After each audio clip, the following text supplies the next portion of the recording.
안녕하세요. 오늘의 데일리 뉴스레터에 오신 것을 환영합니다.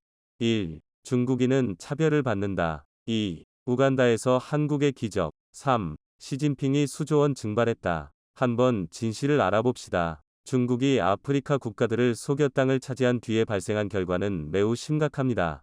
이러한 행동으로 인해 중국은 국제사회에서 많은 비난을 받았으며 그 결과로 중국과 아프리카 국가 간의 외교적 긴장이 증가하였습니다. 또한 중국의 행동은 현지 주민들의 삶에 큰 영향을 미쳤습니다. 중국은 아프리카의 귀중한 자연 자원을 빼앗아 갔고, 이로 인해 아프리카 국가들은 자원 부족으로 경제적 어려움을 겪게 되었습니다. 이로 인해 식량 부족, 과거 경제 위기 및 정치적 불안정성이 증가했습니다. 뿐만 아니라 중국의 행동은 지속 가능한 개발을 방해하고 환경 파괴로 이어졌습니다. 중국은 아프리카의 자연 환경을 훼손하고 생태계를 파괴하는 데 기여했습니다.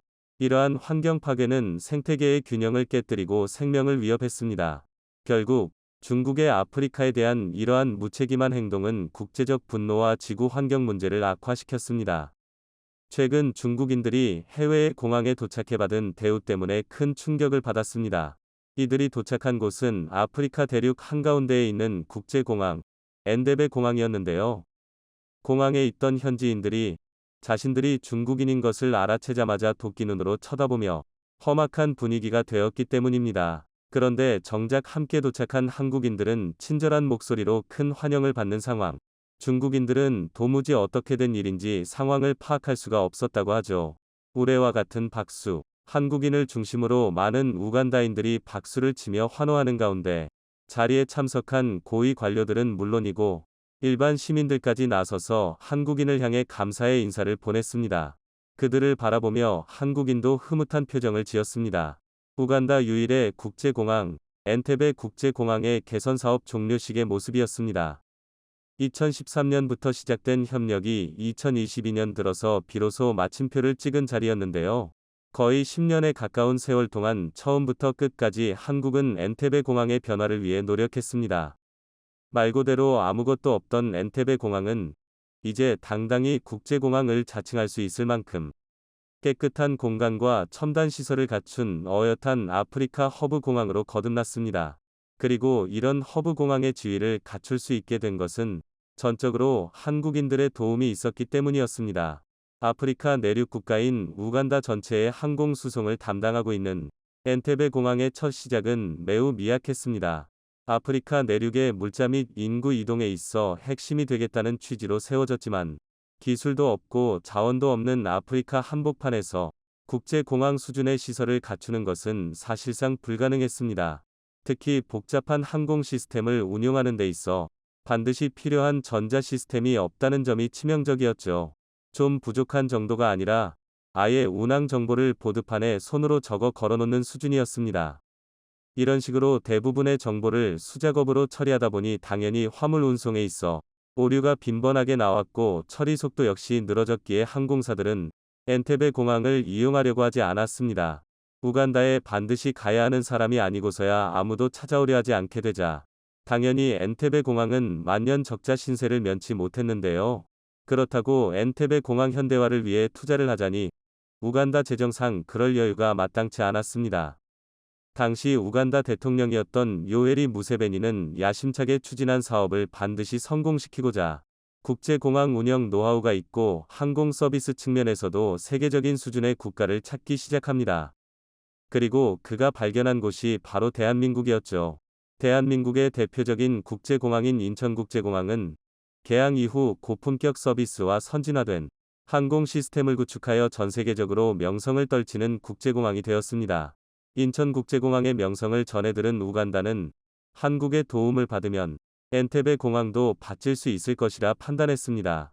2013년 한달음에 한국으로 달려온 무세베니 대통령은 한국 정부에 협력을 요청했습니다. 이때부터 엔테베 공항 현대화 사업을 둘러싼 한국과 우간다의 공동 전선이 시작됐죠. 현장에 파견된 인천공항 관계자는 일단 수기 시스템을 전부 폐기하고 전자동 시스템을 구축하기 위해 인천공항의 시스템을 그대로 이식하는 작업에 들어갔습니다. 국제공항의 정보 처리량은 매우 방대한 데다가 정확한 내용을 실시간 처리까지 해야 하므로 수작업으로는 도저히 당해낼 수가 없는 일이기 때문입니다. 자동화 작업을 서두른 덕분에 금세 주요 시설물과 장비 점검, 항공기 위치와 상태, 날씨 등 공항 운영에 필요한 실시간 정보 제공을 전면 자동화하는 데에 성공했습니다. 기존에는 관제탑 높이가 너무 낮아 활주로 상황을 볼 수가 없었는데 관제용 CCTV를 설치해 이를 해결하면서 안전과 보안도 개선했죠.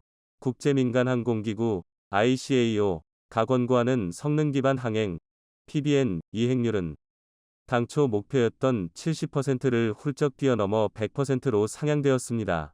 성능 기반 항행이란 항공기의 전자장비에 목적지의 좌표를 입력하면 시스템이 GPS 신호를 이용해 지속적으로 현재 위치를 계산, 입력된 위치까지 항공기가 비행하는 것을 유도하는 시스템입니다. 아무것도 없던 과거의 엔테베 공항이라면 상상조차 할 수 없는 일이었습니다. 게다가 대형 LED와 키오스크도 한국이 설치하도록 도와주었습니다. 이는 이용객의 편의를 위해 설치된 것으로 엔테베 공항에 한국의 손길이 닿기 시작하면서부터 몰라보게 바뀌자 점점 이용객이 늘기 시작했기 때문이었습니다. 인적 자원에 대한 투자도 같이 진행되었는데요.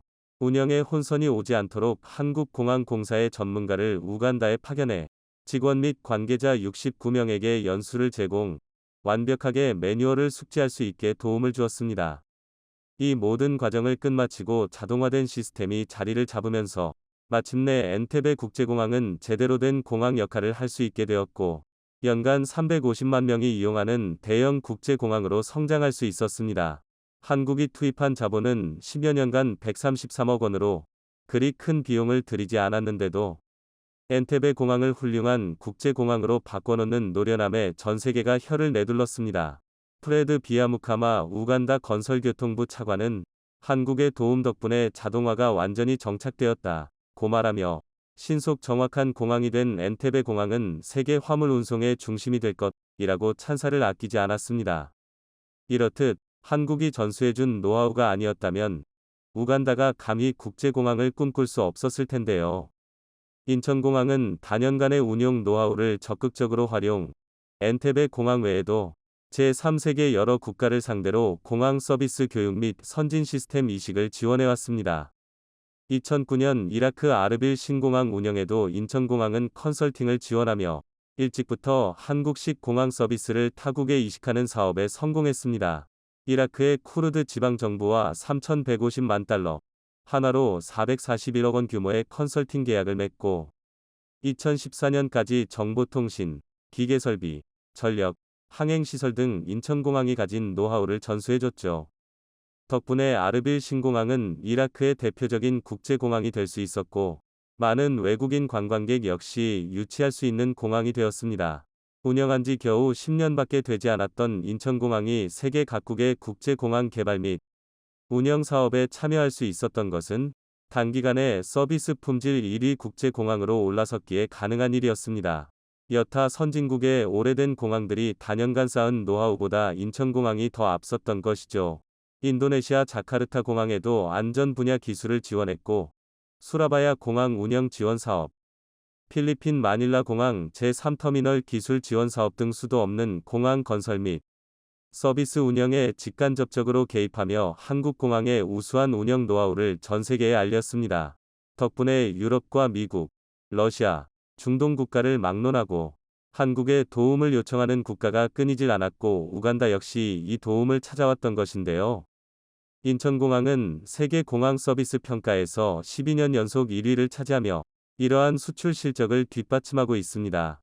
심지어는 코로나로 여행과 관광업 전체가 직격탄을 맞아 휘청거리던 2020년과 2021년 무렵에도 우수함을 드러내며 전 세계를 깜짝 놀라게 만들었죠. 1등의 품격이 어떤 것인지 과시하며 다른 공항의 모범으로 자리잡은 인천공항은 많은 공항 관계자들이 꼭 일하고 싶은 곳으로 손에 꼽으며 한국의 이미지 개선에도 큰 기여를 했습니다. 반면 한국과 달리 돈과 이득에만 눈이 먼 어떤 국가는 어떻게든 다른 나라의 핵심 인프라 시설을 악하려는 시도를 서슴지 않는데요. 바로 중국의 이야기입니다. 1대1로 사업을 통해 막대한 차이나 머니를 뿌려대던 중국은 자국의 이익을 위해서라면 다른 나라를 협박하는 짓까지 일삼는 것으로 악명이 높죠. 불행히도 우간다와 엔테베 공항 역시 그 관역 중 하나였습니다. 한국을 통해 획기적인 체질 개선을 마치기 전까지 공항 운영도 잘 안되고 돈도 없었던 우간다는 그만 중국의 손을 잡고 말았습니다. 2015년 우간다 정부는 엔테베 공항 확장을 위해 중국 수출입은행에서 2억 달러를 빌렸는데요. 아프리카 대륙 한가운데라는 우월한 입지 조건 때문에 1대1로 사업에 중요한 퍼즐로 꼽히던 엔테베 공항이 제발로 입안으로 걸어들어오니 중국은 선뜻 돈을 빌려주면서 일단은 우간다 정부를 안심시켰습니다. 중국이 낮은 금리와 함께 상환 일수도 대폭 늘려주는 제안을 해오자 우간다 정부는 방심하고 말았죠. 하지만 중국은 독소 조항을 숨겨두고 우간다 정부를 기만하고 있었습니다. 이렇게 우간다 정부의 거금을 빌려준 중국 정부는 어느 순간 갑자기 태도를 바꾸며 빚을 독촉하기 시작했습니다. 부채 규모가 상환 능력을 넘어서는 것을 파악한 뒤 중국 정부는 받아낼 생각도 없는 돈을 내놓으라고 우간다 정부를 압박하면서 진짜로 원하는 것을 넌지시 꺼내놓습니다. 바로 공항 그 자체죠. 빚을 내세워 해외 인프라의 운영권을 빼앗아 오는 것이 중국의 목적이었던 것입니다. 1대1로 사업을 위해 주요 항만 및 공항 시설을 반드시 이용해야 했던 중국 입장에선 우간다의 빚을 이용해 항만 및 공항 시설을 통째로 삼키려고 하고 있었습니다. 결국 우간다는 독소 조항에 따라 엔테베 공항 예산 및 계획을 수립할 때 중국 수출입은행의 승인을 받아야 하는 처지에 놓였습니다. 전체 계약이 중국법에 의해 성립된다는 전제까지 붙어 있어서 우간다 정부는 국제법에 호소할 수도 없었습니다.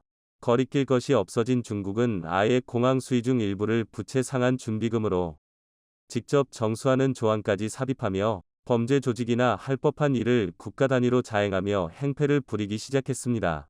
당연히 우간다에서는 반중 시위가 끊이질 않았고 자신들을 속이는 것도 모자라 봉 취급을 한 중국에 대해 항의하는 이들이 속출하는 등 중국인에 대해 반감을 드러냈습니다.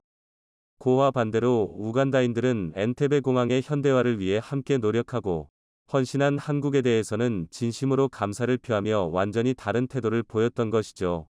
탐욕스럽게 다른 국가의 인프라를 강탈하는 중국과 아낌없이 도움을 베푸는 한국. 너무나도 다른 두 국가의 태도 차이에 우간다는 한국의 손을 들며 중국과 멀어지고 있습니다. 35차례 이상 발생했고 굉음과 함께 지면이 심하게 흔들리는 진동이 발생해 가옥들의 벽에 금이 가는 피해가 날 정도였습니다. 펑 하는 거대한 폭발음과 함께 지축이 심하게 흔들려 주민들이 놀라 대피하는 소동까지 있었습니다. 이 마을에 설치된 폐쇄회로 CCTV에는 이날 오전과 오후 두 차례에 거쳐 가옥들이 심하게 흔들리고 이에 놀라 불안해하는 주민들의 모습이 찍혔습니다. 원난성 мя오산촌 주민들은 20여 일 동안 하루도 거르지 않고 한 두 차례씩 발생했다. 땅이 먼저 흔들리고 폭죽이 터지는 것 같은 폭발음이 났다. 고 증언하고 있습니다. 주민들이 더욱 불안해하는 것은 연쇄 진동의 원인조차 파악되지 않고 있기 때문입니다. 현지 지진 관측소는 지난달 26일 이후 35차례 집안 진동이 감지됐다. 최대 진도는 지난 13일 오전 측정된 규모 2.5였으며 대부분 규모 2.0 이하였다고 밝혔습니다. 그런데 일반적으로 이런 소규모 지진으로는 이 마을에서 발생한 것과 같은 심한 지축이 흔들림이나 굉음이 발생하지는 않는다는 게 전문가들의 의견입니다. 혹시 주변 탄광에서 발파 작업이 있었는지 확인했지만 이마저도 없었습니다. 얼마 전 중국 텐진에서도 대규모 아파트 단지 내 도로가 갑자기 내려앉고 아파트 벽체에 금이가 4천여 명의 주민이 긴급 대피했으며 당국이 원인 조사에 나선 바 있는데요. 중국 인민들은 대재앙에 전조라며 불안에 떨고 있습니다. 실제로 사람들이 원난성의 원인을 알 수 없는 굉음을 두려워하는 이유는 원난성의 위치 때문입니다. 바로 대지진이 발생했던 스촨성과 인접해 있으며 산샤댐이 위치한 충칭과도 멀지 않은 거리이기 때문입니다. 만일 이 지역에 대지진이 일어난다면 그야말로 중국에 엄청난 시련이 닥칠 수 있습니다. 더구나 중국은 남부지방과 중부지방의 빈부격차도 크기 때문에 자칫 중국 공산당의 위기가 될 수 있다는 분석까지 나오는 실정입니다. 이런 상황에서 중국은 장마로 인한 홍수 피해까지 겹쳐 불안을 증폭시키고 있습니다. 섭씨 40도를 오르내리는 폭염에 시달리던 중국 남방지역에 역대급 폭우가 쏟아져 곳곳에서 물난리가 났습니다. 지난 7일부터 9일까지 광시성과 광둥성, 푸젠성, 베이하이시 등에는 최고 784.4mm의 폭우가 쏟아져 역대 최고 강우량을 기록했습니다. 태산항 신강지는 불과 3시간 만에 272.3mm의 집중호우가 쏟아지기도 했습니다. 반면 지난달 30일 스촨성 판즈화시의 수온주가 42도까지 치솟는 등 최근 중국의 서부와 남방, 동부 연안 지역의 낮 최고 기온이 40도에 육박했습니다. 중국 인민들은 지금 기후변화의 피해를 온몸으로 맞고 있는 것입니다. 그리고 이때 또다시 산샤댐 붕괴설이 고개를 들었습니다. 지난해 붕괴설이 떠돌아 중국을 떠들썩하게 만들었던 창강 소재의 산샤댐 붕괴설이 다시 고개를 든 이유는 인근 충칭 일대를 급습한 대홍수 때문입니다. 창강의 본류가 관통하는 중국 최대 도시 충칭은 전통적으로 여름이 시작될 때 인간 힘으로는 감당하기 어려운 폭우가 내리는 것으로 악명이 높은 지역입니다. 올해도 예외는 아니었습니다. 17일부터 대부분 지역에 폭우가 쏟아지더니 창강 지류의 평균 수위를 무려 4m나 높여놨고 충칭 곳곳이 엄청난 피해를 입었습니다. 스주현에는 무려 300mm 이상의 폭우가 쏟아져 1만여 명 가까운 주민이 졸지에 이재민이 됐습니다. 그러자 산샤댐 붕괴 괴담이 어김없이 퍼지고 있습니다.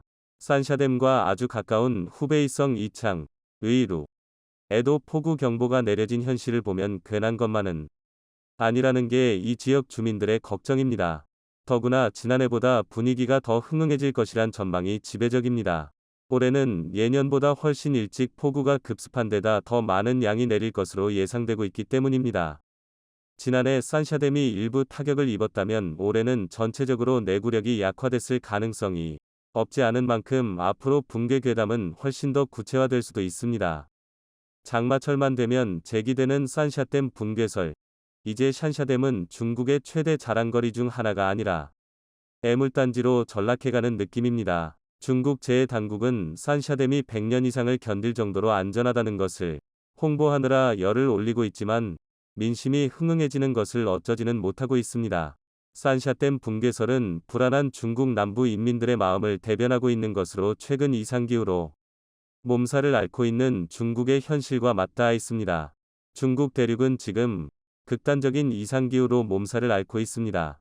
특히 베이징의 최고 기온이 이틀 연속 섭씨 40도를 넘긴 것은 관측 사상 처음 있는 일이었습니다. 지난 21일과 22일 중국 2830개의 기상관측소가 섭씨 40도가 넘는 고온을 기록한 반면 2130개의 기상관측소는 정반대로 폭우를 기록했습니다. 상황이 이런데도 중국은 곳곳에서 무리한 토목공사를 강행 중입니다. 중국은 1년 전 세계 최대 수력발전 댐인 후베이성 산샤댐에서 베이징까지 물길을 잇기 위해 대규모 프로젝트인 인장부안 수로터널 공사를 시작했습니다. 이 수로터널은 남수북조 사업의 세계 수로 가운데 중선에 닿습니다. 문제는 이 수로터널의 일부 구간은 지하 1000m 아래를 관통할 예정이란 점입니다. 중국 신장에서는 무려 20여 개의 터널을 뚫는 대규모 공사를 동시에 진행하고 있습니다. 티베트 고원의 눈 녹은 물을 고비 사막과 타클라마칸 사막까지 흘려보내는 계획도 추진 중입니다. 현재 중국이 건설 중이거나 계획하고 있는 터널과 운하 등의 길이는 상하이에서 시애틀까지 왕복 거리인 2만 km에 가깝습니다. 어마어마한 길이입니다. 이 모든 프로젝트에는 향후 30년간 구조 위안이 필요하기 때문에 중국 내에서도 논쟁이 이어지고 있지만 중국 공산당은 수로를 건설해야 식량 증산이 이뤄진다며 건설을 독려하고 있습니다. 중국은 안 그래도 어느 나라보다 많은 연간 6억 6천만 TW 식량을 생산하고 있습니다.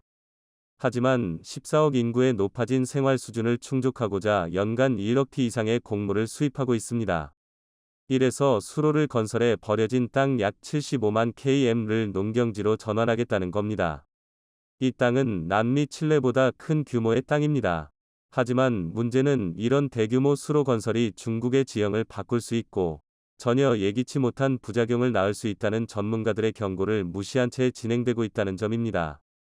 허베이성 싱타이 같은 경우 최근 지하수가 급격히 상승해 지하주차장과 대피소로 흘러들어가는 일이 발생했고 앞서 소개한 중국 원난성 진승현 мя오산촌에서는 지난 21세 원인을 알 수 없는 진동과 굉음이 35차례 이상 발생했지만 당국은 원인을 밝혀내지 못하고 있습니다. 이에 대해 익명을 요구한 한 지질학자는 중국이 추진하고 있는 이를 프로젝트의 전반적인 효과와 환경 영향은 거의 알려지지 않았다고 지적하고 있습니다.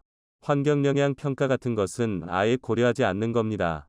최근 영국 시사주간지 이코노미스트는 중국의 해수면 상승 속도가 빨라 2100년이 되면 해안가 주민 1억 명의 목숨이 위험할 수도 있다고 경고했습니다. 이코노미스트는 미국 기후변화 데이터 연구단체 클라이밋 센트럴의 연구 결과를 인용해 전 세계 해안가는 지역마다 지구온난화와 해수면 상승 속도가 다르다. 중국은 다른 국가보다 불행한 상황에 놓여 있다고 강조하면서 중국의 해안가는 지반 침하와 홍수 등으로 인한 막대한 피해가 예상된다고 분석했습니다.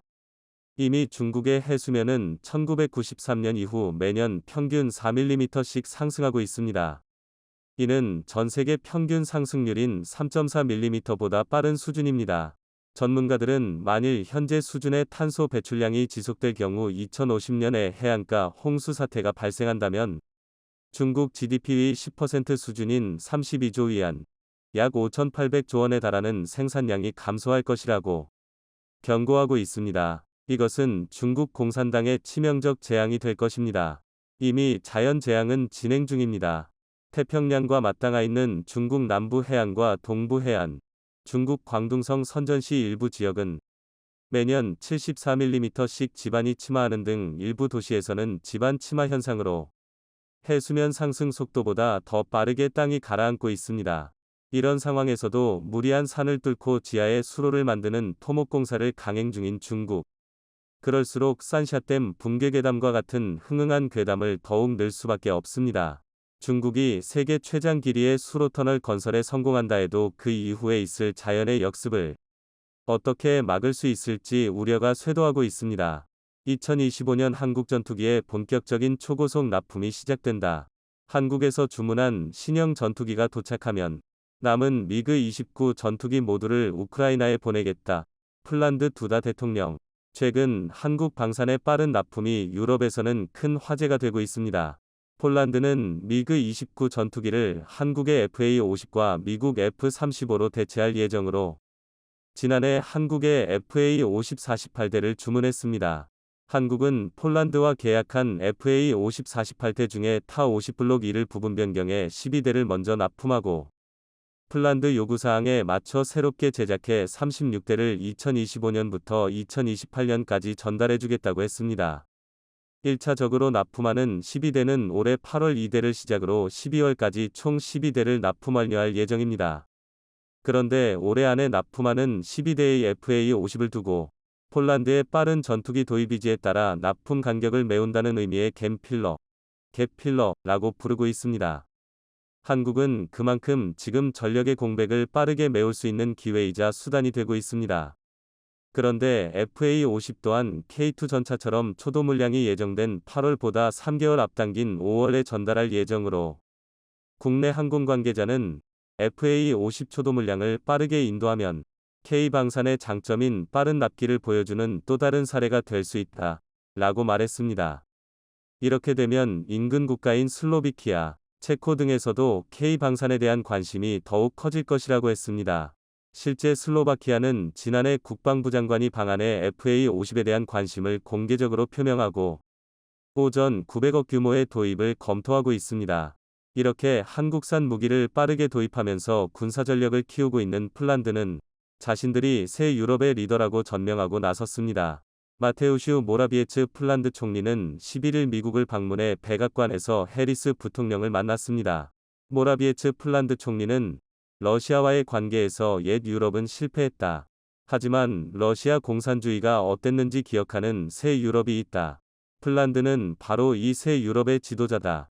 라고 말했습니다. 폴란드는 미국과 영국에 이어 세 번째로 우크라이나에 무기 지원을 많이 한 나라로 나토와 EU는 폴란드의 행보를 주시하고 있는데 이렇게 폴란드의 입김이 세진 것은 분명히 한국을 파트너로 삼았기 때문이라고 말하고 있습니다. 폴란드는 K2 전차, K9 자주포, FA-50 경공격기 등을 도입하고 조기에 납품받고 있으며 최근 미국 정보기관으로 추정된 문건에 우리가 만든 포탄 33만 발이 수출되는 것도 확인되고 있습니다. 한국은 지금 최대 강점인 빠른 납기를 무기로 지금 당장 무기가 필요한 나라들에게 폴란드를 통해서 그 능력을 보여주고 있습니다. 이런 게 빠른 납기가 가능한 이유 중 하나는 한국은 최첨단 공장을 갖추고 있다는 것입니다. 한국항공우주산업 KAI의 경남 사천 공장에서 전투기를 생산하는 고정해동은 마치 동구장을 연상케 하는 건물로 축구장 3개를 합친 거대한 크기를 자랑하고 있습니다. 여기서 F-15, T-50, KF-21을 생산하고 있는데 대부분 사람이 조립하지만 대형 로봇 드릴링 시스템, KF-21 지동 화장비 등 세계 최고의 기술력을 자랑하고 있습니다. 이는 세계 최고라 불리는 미국 방산업체들도 탐을 낼 정도로 빠르고 효율적인 전투기 조립을 할 수 있는 것으로 알려져 있습니다.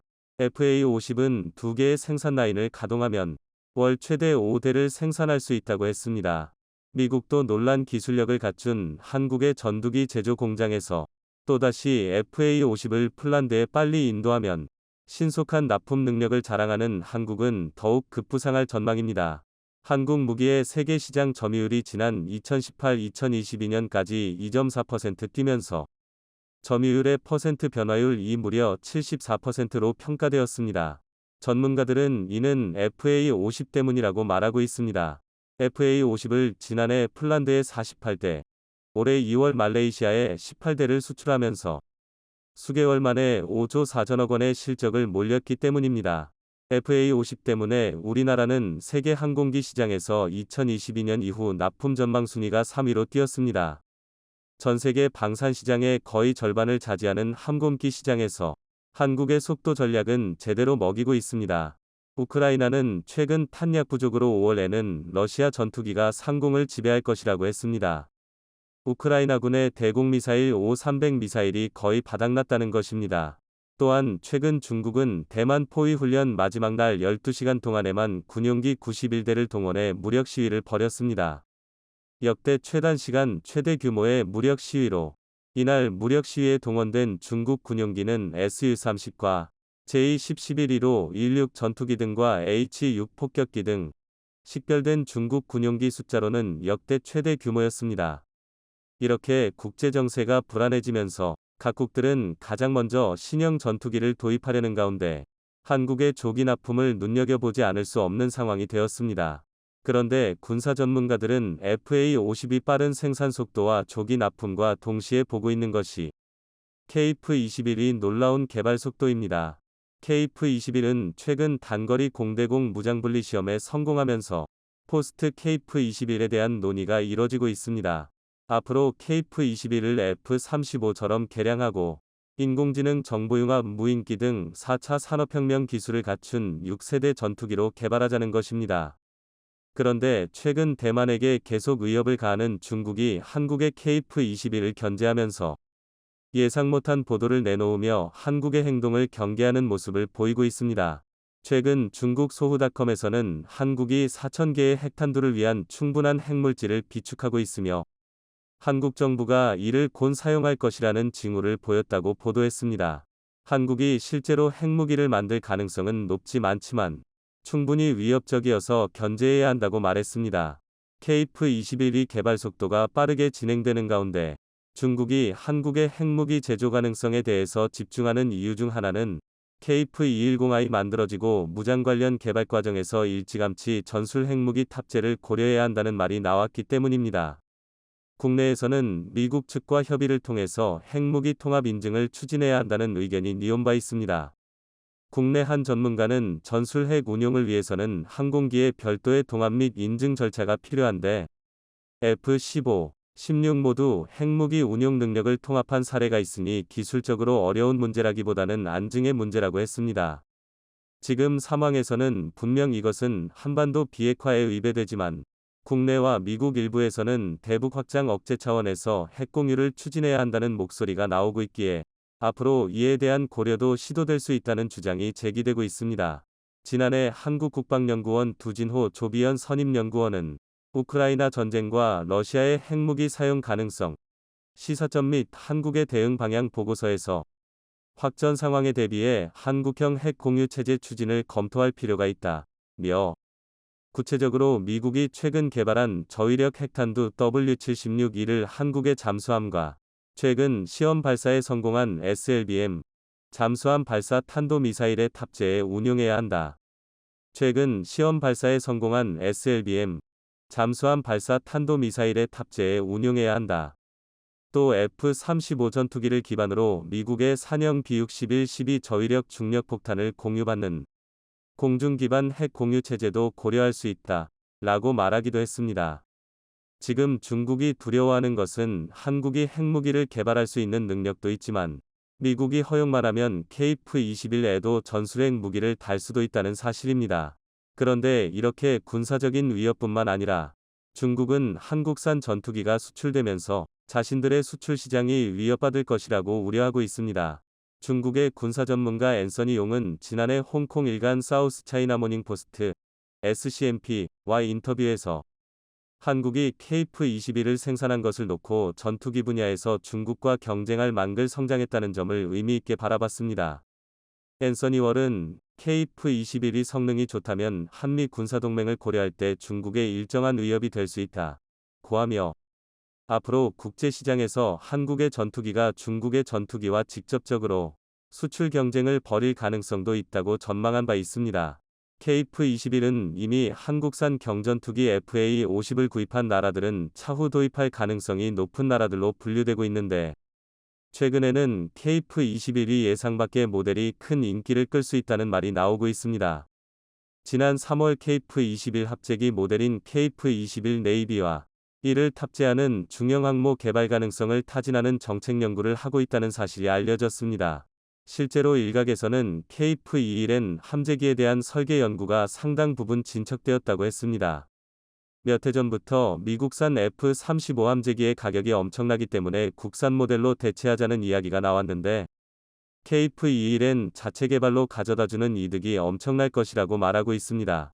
최근 F-35B 수요가 엄청나게 늘어나면서 가격이 계속 오르고 있습니다.